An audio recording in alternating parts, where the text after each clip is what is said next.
Saint میں قائد حزب اختلاف سینیٹر شبلی فراز نے دعویٰ کیا ہے کہ آئینی ترمیم سے انصاف کے نظام کی جڑیں ہل گئی ہیں، عدلیہ کو مقننہ کے تابع کر دیا گیا، ترمیم سے قوم میں اضطراب پایا جاتا ہے۔ وہ پشاور ہائی کورٹ میں صحافیوں سے گفتگو کر رہے تھے۔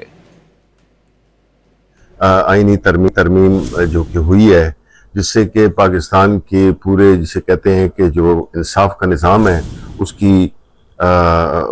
چولیں ہل گئی ہیں، اور اس سے پوری قوم میں ایک اضطراب آ گیا ہے، ایک بڑی بے چینی سی آ گئی ہے، کیونکہ